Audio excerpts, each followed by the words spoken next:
Vamos abrir a nossa Bíblia, meus irmãos. Na primeira carta aos Coríntios,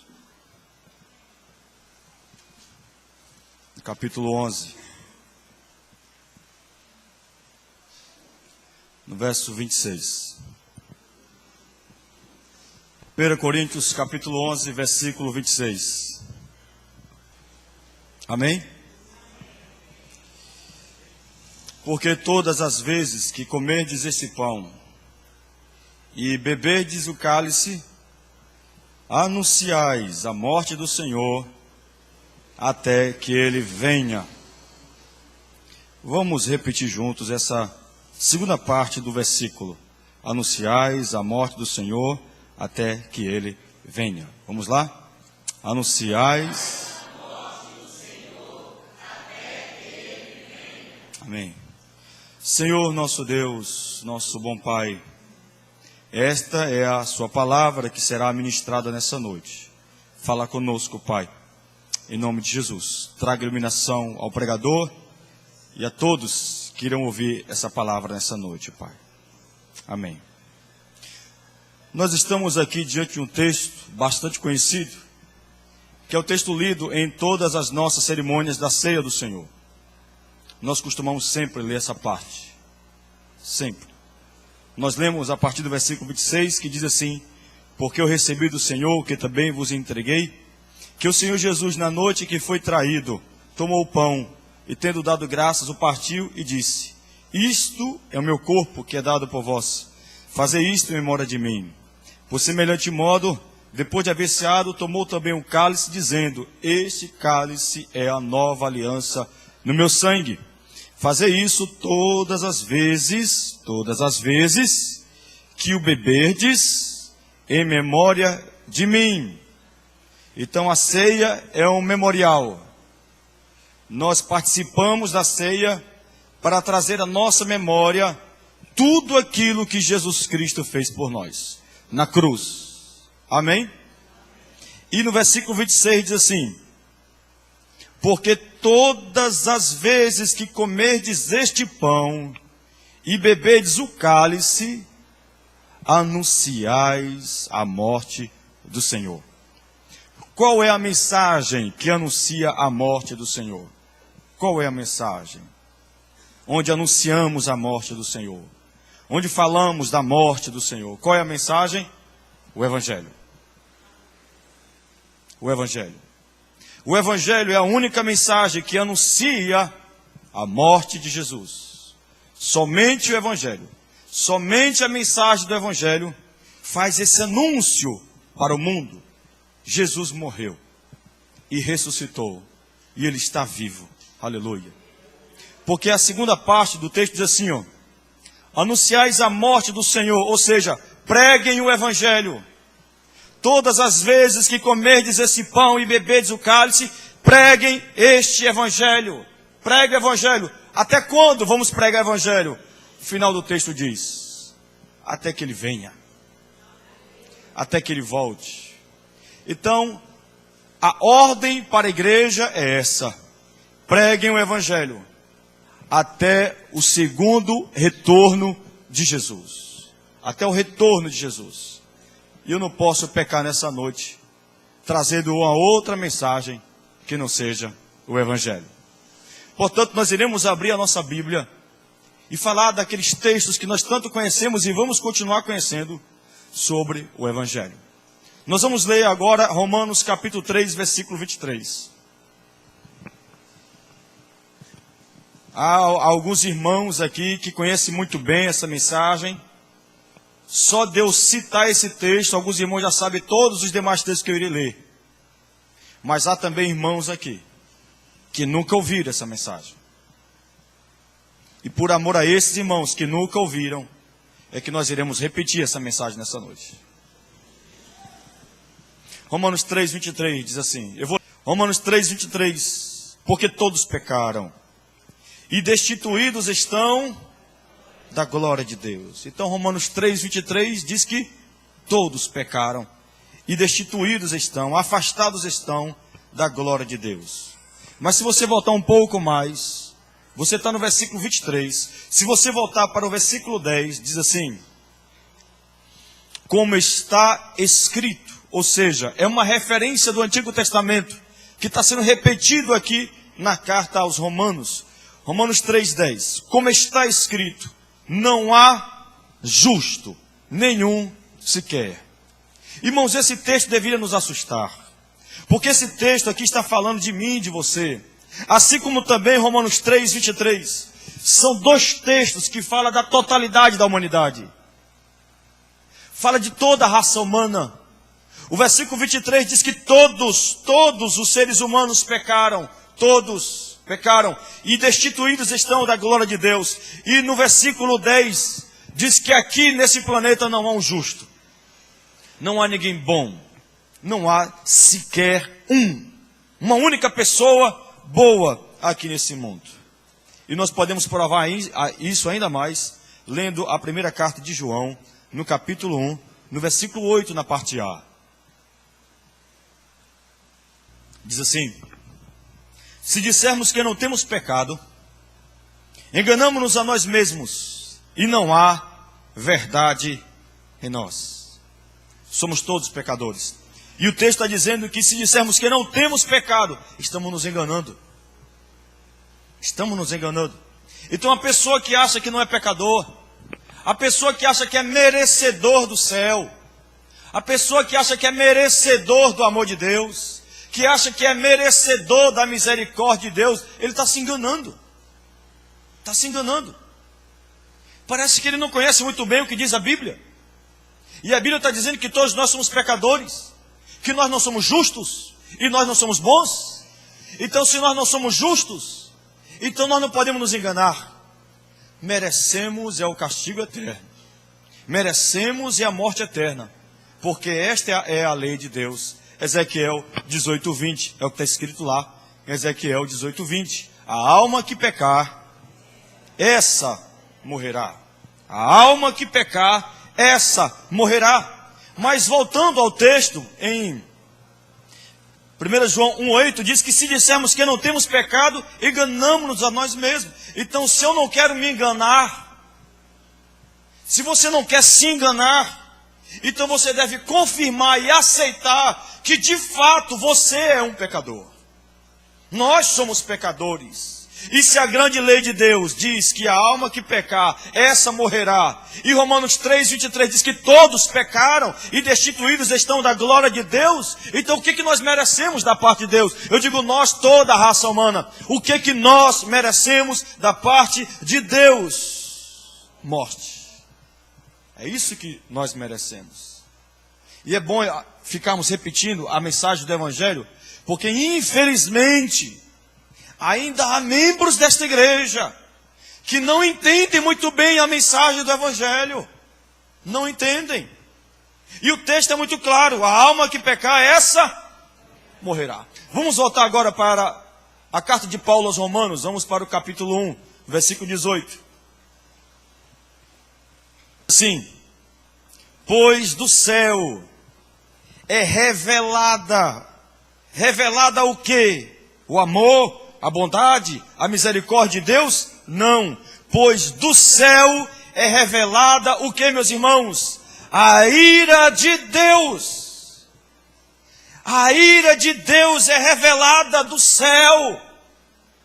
E ela está revelada contra quem? Contra toda a impiedade e injustiça dos homens que detêm a verdade em injustiça. A ira de Deus, resumindo o texto, versículo 18 de Romanos capítulo 1. Resumindo, a ira de Deus é revelada sobre os ímpios. A ira de Deus pousa sobre os ímpios. A ira de Deus se assenta sobre os ímpios. Os ímpios. Porque todos os ímpios são pecadores. Todos. E sobre eles repousa não o amor, não a misericórdia, não a bondade, não a graça. Sobre os ímpios repousa a ira de Deus. Eu, como pecador que sou, é difícil eu falar isso para vocês nessa noite. É difícil para mim. E com certeza é difícil para vocês estarem ouvindo isso. É difícil para um pecador ouvir essa verdade bíblica. Mas independente se é difícil ou não, é bíblico. É a palavra de Deus. Não é a palavra de um homem. Não é a palavra de um pastor, de um pregador. É a palavra de Deus. E a palavra de Deus, por mais que ela seja dura, ela tem que ser lida, e tem que ser pregada, e tem que ser declarada diante da igreja. Nós não podemos diluir a verdade. Nós não podemos escolher o texto que queremos pregar. Nós temos que pregar toda a verdade.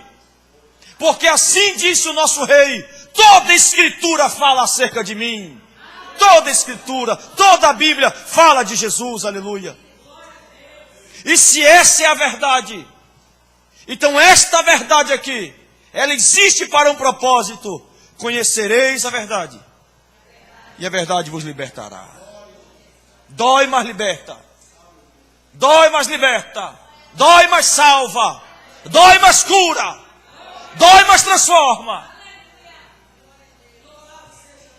E o Salmo 7, versículo 11, fala algo mais assustador ainda sobre Deus. O Salmo 7, versículo 11, fala algo sobre Deus que, infelizmente, a maioria dos cristãos desconhecem. Desconhecem, irmão Manuel. Porque o Salmo 7, no versículo 11, olha o que o texto fala sobre Deus. 3 atributos de Deus encontramos aqui nesse versículo, que diz assim: Deus, vai dizer quem Deus é. O texto vai dizer quem é o nosso Deus, o Deus da Bíblia. Não é o Deus de algumas igrejas por aí. Não é o Deus de alguns pregadores por aí. Eu estou dizendo o Deus bíblico. O Deus da Bíblia. O Deus da Escritura Sagrada. O Deus criador dos céus e da terra. Eu estou falando desse Deus. Esse Deus bíblico, ele se revela dessa maneira, versículo 11. Deus é um juiz. É um juiz. O que é que o juiz faz? Nós temos aqui alguns advogados aqui na igreja que poderiam falar sobre isso com mais propriedade do que eu. Mas eu vou falar aqui a grosso modo, viu, Vitor, advogado Vitor. O juiz é aquele que pega a lei, ok, Vitor? E faz com que a lei seja aplicada. Não é isso mesmo? Ele pega a lei e aplica a lei naquele que desobedece. Deus é um juiz. E ele tem uma lei. Qual é a lei? Ezequiel 18, 20. A alma que pecar, essa morrerá. Se todos nós somos pecadores e Deus é um juiz, então Deus vai nos julgar de acordo com essa lei que Ele mesmo estabeleceu e que Ele jamais vai passar por cima dessa lei. A lei existe e é clara. Deus não vai burlar a lei. Deus não vai tirar a lei, não.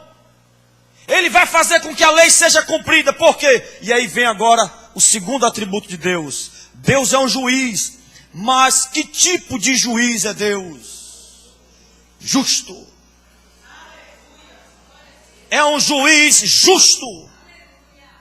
É um juiz que realmente cumpre com a lei. Ele é um juiz justo. Se somos todos pecadores, então o que a lei diz? Para aquele que peca, qual é a condenação? Para aquele que peca, para aquele que desobedece à lei de Deus, qual é a condenação? Qual é o veredito? Veredito, está certo? Qual é a sentença? Morte. Deus pode mudar essa sentença? Se Ele é justo, Ele pode mudar? Ele não pode mudar. Livro de Provérbios, livro do Êxodo diz que Deus nunca vai inocentar o culpado. Se Deus inocentar o culpado, então Ele perde esse atributo. Qual atributo? Justiça. Se Deus inocentar o culpado, se Deus pegar o pecador e inocentar o pecador, Ele deixa de ser justo. E Deus não pode deixar de ser justo, porque Ele não pratica justiça, Ele é a própria justiça. Isso aqui causa temor no meu coração, causa no teu? E agora, o versículo vai dizer um terceiro atributo de Deus pouco pregado por aí. Por que esse terceiro atributo de Deus é pouco pregado? Porque não é conveniente aos pecadores. Os pecadores não gostam de saber que existe um Deus assim na Bíblia. Que tipo de Deus? Vamos terminar a leitura? Deus é um juiz. Que tipo de juiz Deus é? Justo. Um Deus que sente ódio todos os dias. Que sente indignação todos os dias. Que sente ira todos os dias. Deus sente ódio, Deus sente ira, Deus sente raiva, Deus sente indignação. Esse é o Deus da Bíblia. Só que não confunda esse ódio de Deus com o teu ódio. Porque você é um miserável pecador e o seu ódio sempre será um ódio egoísta. O nosso ódio, o meu ódio, sempre será um ódio egoísta. Nunca será um ódio justo, mas o ódio de Deus, a ira de Deus, a indignação de Deus, ela é sempre justificada pela prática do pecado que você comete. A ira de Deus sempre é justificada por causa do pecado. A justiça de Deus, a ira de Deus, o ódio de Deus é justificado por causa do pecado, através do pecado. Deus não sente ódio à toa, Deus não sente raiva à toa, Deus não sente indignação à toa. Ele sente indignação, raiva, ódio, porque Ele é santo, justo, perfeito, e Ele não pode tolerar o pecado, porque o pecado é uma coisa imunda, suja e imperfeita. E é por isso que Ele sente ira. Quando? De vez em quando. Todos os dias. Todos os dias. Todos os dias Deus sente ódio. Porque todos os dias nós pecamos em você. Todos os dias.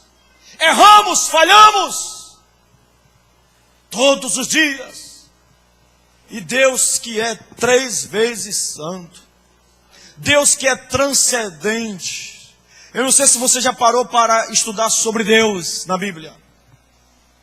Quando você parar para estudar tudo o que a Bíblia diz sobre Deus, você vai chegar a uma conclusão.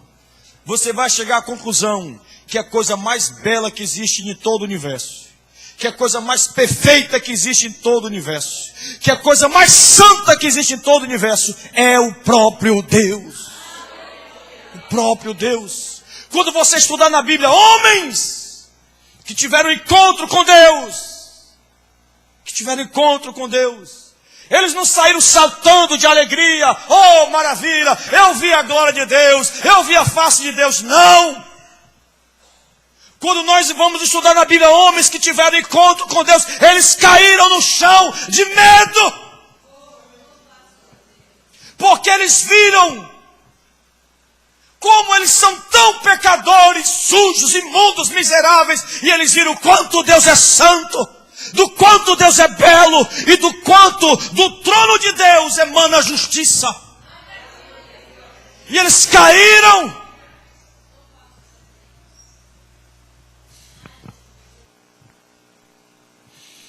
Veja bem, o que um Deus santo faz com pecadores? O que um Deus santo faz com pecadores como eu e você? Já parou para pensar sobre isso? No livro dos Salmos, capítulo 145, no versículo 20, nos diz o que esse Deus Santo faz com pecadores. Salmo 145, versículo 20. Vai deixar isso bem claro, mais claro do que o sol. Salmo 145, versículo 20, diz assim: o Senhor preserva todos os que amam, mas a todos os ímpios Ele os destrói. Ele os destrói. O nosso Deus é o Deus que destrói. Destrói o pecado? Ou o pecador? destrói o pecado ou o pecador? Deus destrói o quê? O pecado ou o pecador? Por acaso aqui está escrito que Deus vai destruir o pecado? O que é o pecado? Pare para pensar sobre isso. O que é o pecado?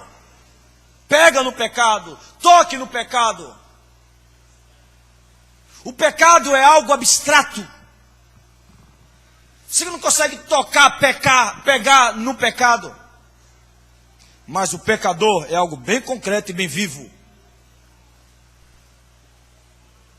E a Bíblia deixa bem claro que a maneira de Deus destruir o pecado é destruindo aquele que peca.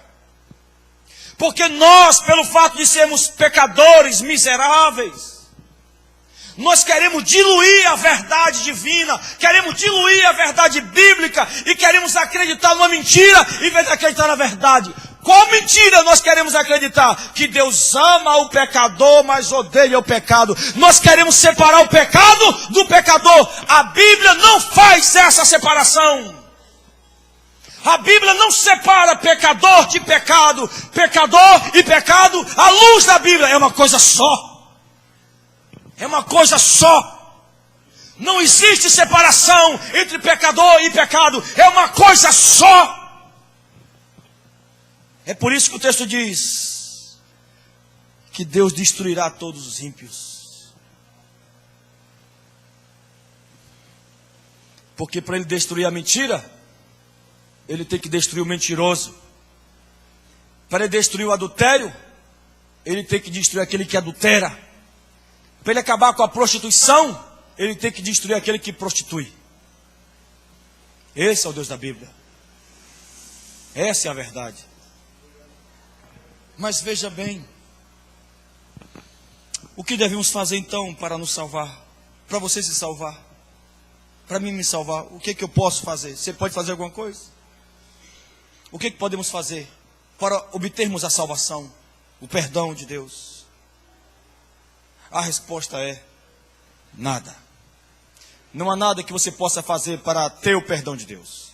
Não há nada que você possa fazer para você ser salvo. Nada. Nada. Deus deveria lhe destruir, porque Ele é santo e justo. Amém? Posso ouvir um amém? Ele deveria fazer isso, porque Ele é justo. Só que Ele é só justo? Deus é só justiça?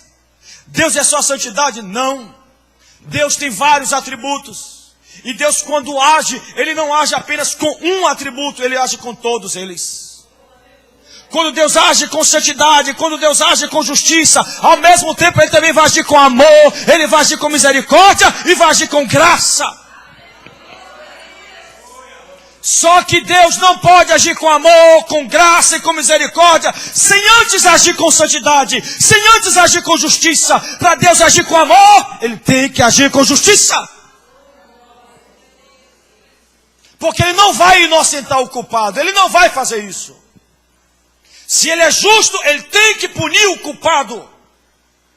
Só que Ele quer salvar o culpado. Ele quer perdoar o culpado. E como é que Ele vai fazer isso? Sem deixar de ser justo. Porque a lei é clara. A alma que pecar, essa deve morrer. E foi aí, meus irmãos, que entra em ação o Evangelho. Na cara amassura andalai. É aí que entra em ação a boa notícia. A boa nova da salvação. E a boa nova da salvação é essa. Alguém tem que morrer. Mas quem é que vai morrer? Os homens ou alguém? Quem é que vai morrer? Alguém tem que morrer. Alguém tem que pagar. Alguém tem que cumprir com a lei. A alma que pecar, essa tem que morrer. Essa lei, ela não pode ser abolida, né? Não pode. Tem que ser cumprida. E Deus, na sua infinita graça e misericórdia, Ele fez isso aqui por mim e por você. Mateus capítulo 1, versículo 21. Eu quero que você leia esse texto. Porque aqui agora é que você vai poder respirar. É aqui agora que você vai poder ter um pouco de alívio. É aqui e agora que você vai orar mais sobre a graça, sobre a misericórdia e sobre o amor de Deus. É aqui e agora que você vai entender o amor de Deus. Você só pode entender o amor de Deus quando você conhece biblicamente o quanto você merece o ódio dele, não o amor. Você só vai valorizar o amor de Deus quando na verdade você conhecer que na verdade você merece mesmo é o ódio, a ira, a raiva dele, em vez do amor.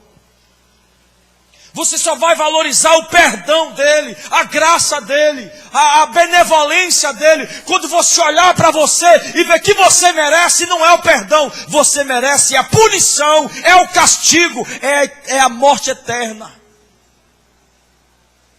Nós só podemos valorizar as coisas boas, humanamente falando, né? Os atributos bons de Deus, o amor, a graça, a misericórdia, quando compreendemos que o que na verdade nós merecemos é a ira, a justiça e o seu ódio.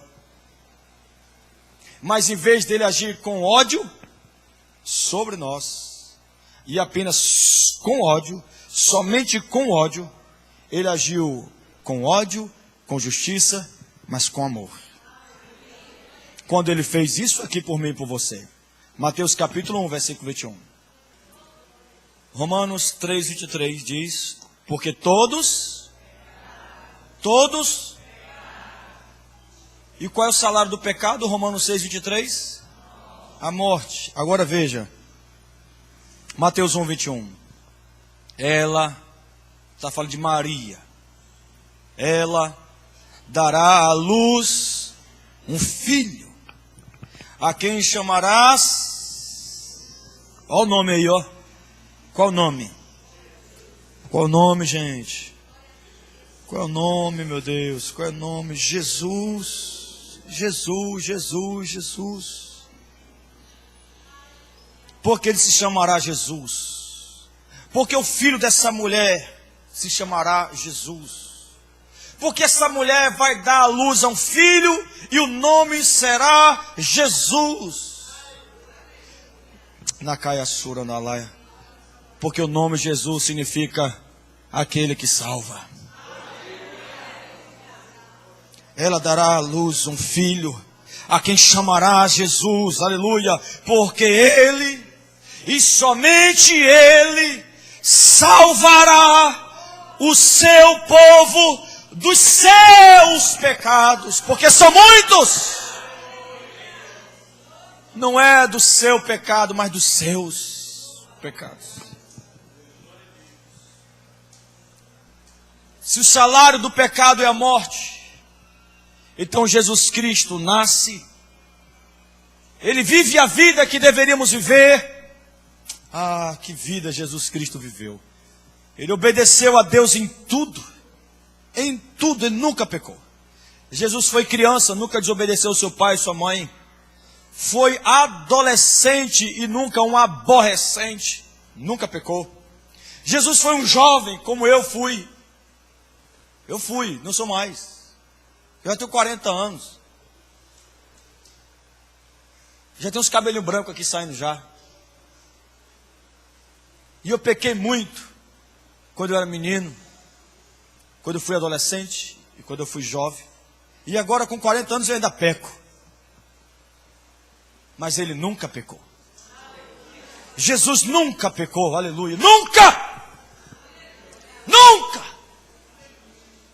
Jesus, ele foi, ele é e sempre será perfeito. Perfeito. Ele viveu uma vida de obediência que você deveria viver, que eu deveria viver, mas ele viveu em nosso lugar. Ele obedeceu a Deus em nosso lugar. Você está entendendo isso? Somos todos miseráveis e pecadores. Ele não. Jesus não. Jesus agradou o Pai em tudo. No dia mesmo do seu batismo, aleluia. Quando Jesus desceu as águas, o Espírito Santo pousou sobre ele. E o Pai eterno brada do céu e diz: este é o meu filho, em quem eu tenho muito prazer. Jesus nunca deu tristeza para o seu pai, ao contrário de mim e de você. Nós entristecemos Deus todo santo dia. Deus se entristece, sabia disso?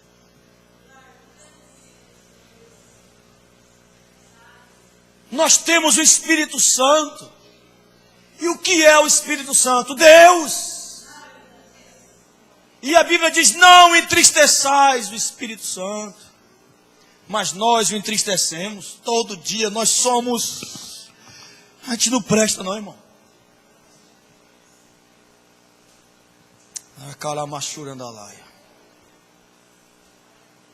Mas a palavra de Deus nos diz que onde abundou o pecado, superabundou a graça de Deus. Deus é tão bom. Deus é tão maravilhoso. Eu sei que tem pessoas que nem ligam para isso. Mas Deus é tão bom, tão maravilhoso, que Ele deveria nos destruir. Ele deveria nos castigar, nos condenar, nos mandar direto lá para o inferno. Mas a graça dele é maior do que o seu castigo.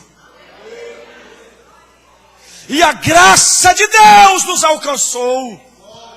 A graça de Deus foi derramada sobre a nossa vida. Através de um homem.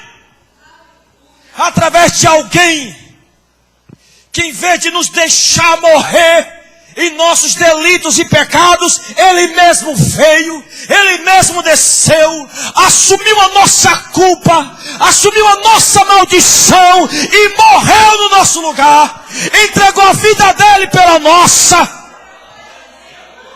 Era para você morrer, era para você ser castigado, era para mim estar lá, mas Ele que esteve, foi Ele.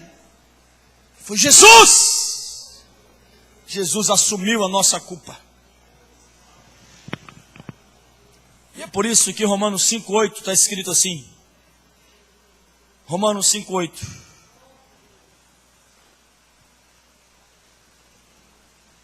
Deus vai provar para nós que Ele não é um Deus cruel, como alguns pensam. Ele é santo e justo. E amoroso também. A má notícia do Evangelho para alguns são compreendidos como Deus cruel. Que Deus é esse que sente ira? Que Deus é esse que sente raiva? Que Deus é esse? É o Deus da Bíblia. E para que ninguém dissesse que Deus não é um Deus de amor, Ele agora vai provar o amor dele para conosco. E o texto diz, Romanos 5,8. Romanos 5,8. Mas Deus dá prova do seu amor para conosco. Aleluia. E sabe por que eu dou aleluia? Diante de tantos motivos, aqui está um. Romanos 5, versículo 8. Mas Deus dá prova do seu amor para conosco, em que quando éramos ainda pecadores, o que aconteceu? Quando ainda éramos pecadores, o que aconteceu? Alguém morreu por nós para nos salvar. Alguém deu a vida pela nossa. Alguém cumpriu com a justiça de Deus. Alguém cumpriu com a lei de Deus. De Ezequiel 18:20. A alma que pecar, essa deve morrer. Então Jesus Cristo vem e Ele assume nosso pecado, assume a nossa dívida, assume o nosso lugar e morre em nosso lugar. Aleluia, sendo a nossa justiça.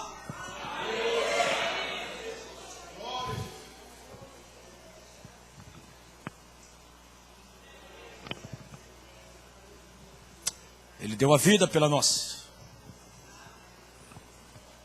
E agora só nos resta fazer isso aqui. Não esqueça que eu estou pregando o Evangelho. Romanos 10, versículo 9.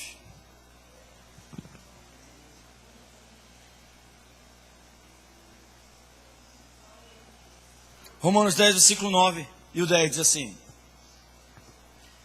diante de todo esse conhecimento que eu acabei de mostrar aqui agora para vocês, o que nós fazemos com todas essas informações? Diante de tudo isso, o que nós temos que fazer? Isso aqui. Porque para a nossa salvação, Cristo é que veio até nós para nos salvar. E Ele já fez isso. Ele já morreu. Ele já ressuscitou. E Ele está vivo e bem vivo. Ele está à direita do Pai, sendo nosso advogado, intercedendo por mim e por você o tempo todo. Porque o tempo todo nós pecamos. O tempo todo Ele está lá, sendo nosso advogado. O nosso advogado. Mas veja bem, aqui agora cabe a mim e a você. Porque se com a tua boca confessares a Jesus, com a sua boca confessares a Jesus como o Senhor. E aqui agora vem um problema. O problema não é com a boca, porque com a boca qualquer um aqui faz. Qualquer um aqui pode fazer com a boca. Há pessoas aqui no nosso meio que só fez a confissão com a boca, mas nunca com o coração. Nunca com o coração, nunca. Só de boca. E nós podemos afirmar isso pelo tipo de vida que levam, pelas suas atitudes, pelos frutos que produzem. Nós podemos afirmar que tal pessoa só confessou com a boca e ainda não com o coração. Porque se confessares com a tua boca a Jesus como Senhor, e em teu coração, aleluia, creres que Deus o ressuscitou dentre os mortos, serás. Pois é com o coração que se crê para a justiça, e com a boca se faz confissão para a salvação. Temos que confessar com a boca e crer com o coração. Jesus não tem que estar apenas na minha boca, eu declarando que Jesus é o Senhor com a boca, dizendo Ele é o Senhor, Ele é o Senhor, Ele é o Senhor, Ele é o Senhor. Porque Jesus Cristo mesmo declarou que muitos naqueles dias irão dizer: Senhor, Senhor, em teu nome nós profetizamos, fizemos sinais e maravilhas. E Jesus vai dizer para eles: apartem de mim, não conheço vocês. Porque apenas dizia com a boca, mas nunca fazia a vontade de Deus. Meu querido, se você quer ser salvo, não fale apenas com a boca, mas creia também com o teu coração.